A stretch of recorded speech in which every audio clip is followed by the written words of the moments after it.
Have you ever wanted to know why we are called the Bottled Imp? Do ya? Do you really care? Well, I hope so, because you're about to find out.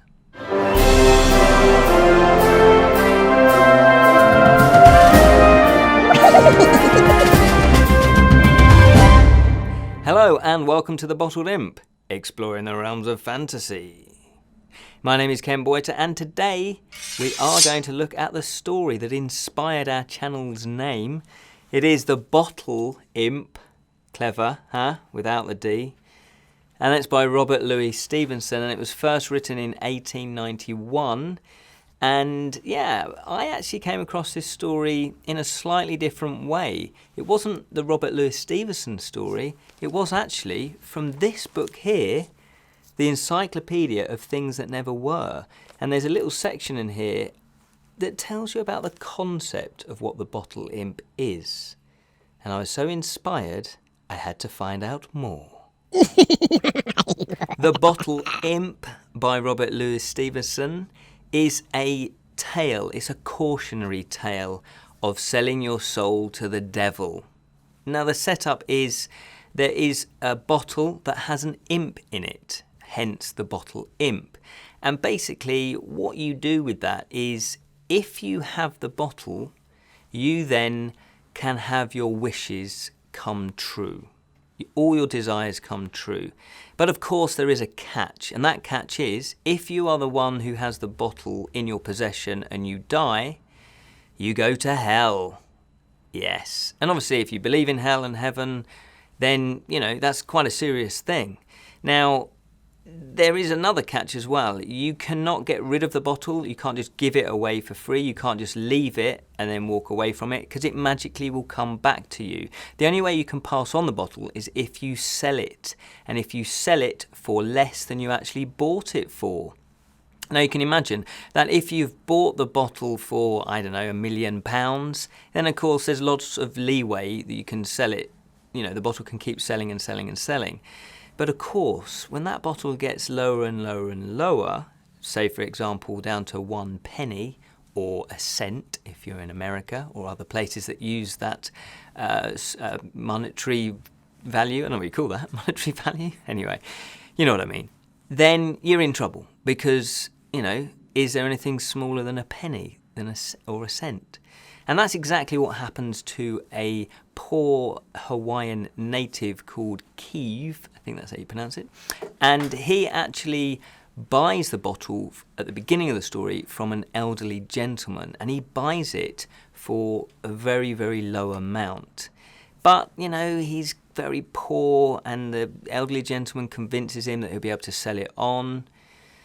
Well, obviously you can guess that things don't run so smoothly. So that's the setup.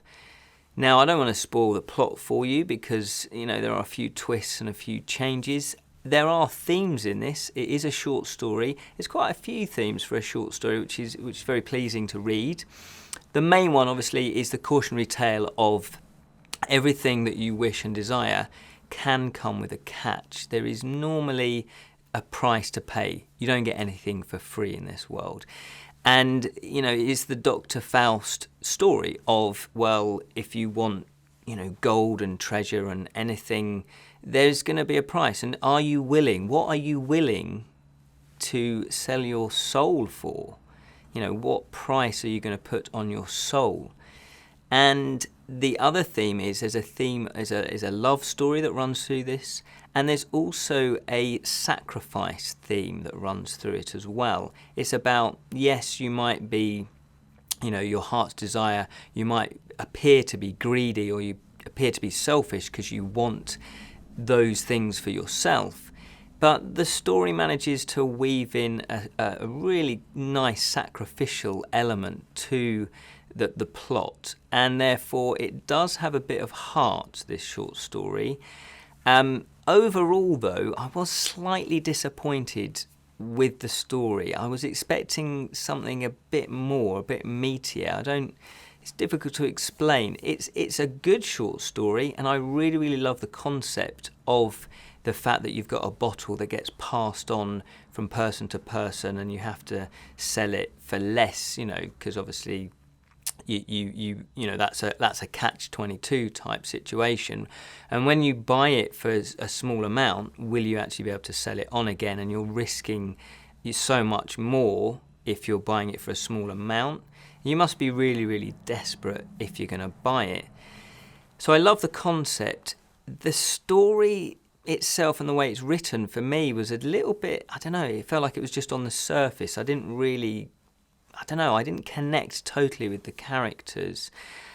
And I'm not 100% why that was. I could feel for their plight and what they were going through, but there was just something missing. Now, this copy that I've actually got has illustrations in it. So there's some illustrations all the way through. Let's see if I can find one for you just to give you an... Oh, there we go. There's this one near the end. Yeah, and the illustrations were fine, but again, they didn't really grab me in a way that I thought I would want the illustrations to accompany this type of story. Maybe I was looking for something darker, so maybe it's my own fault because I had this idea of what the Bottle Imp story should be, because I'd read it as a concept, just a straightforward, this is what the bottle does, and my imagination took off.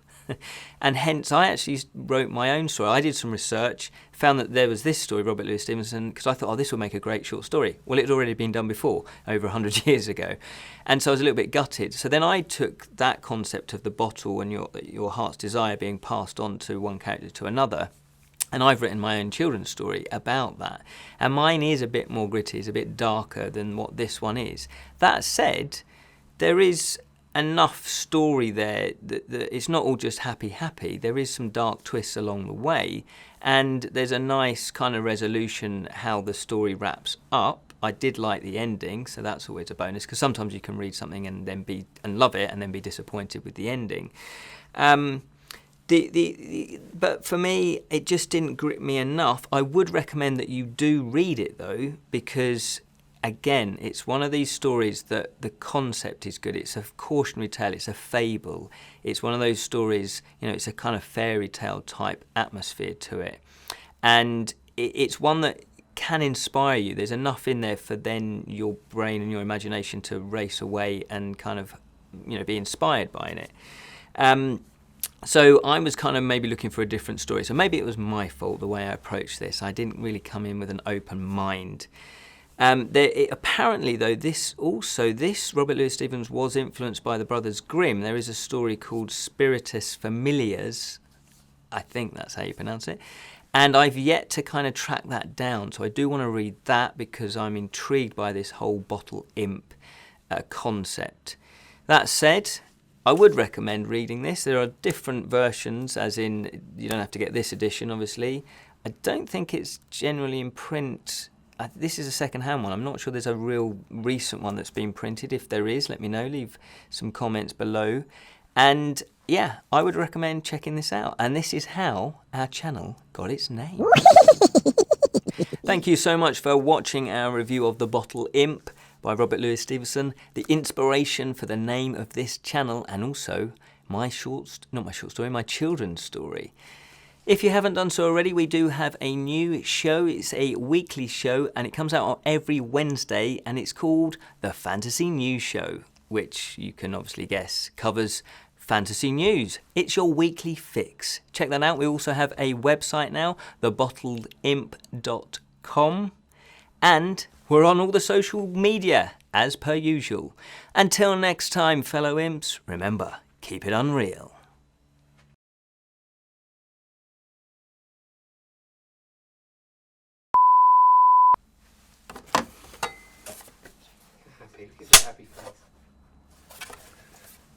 Never get bored of that. Never.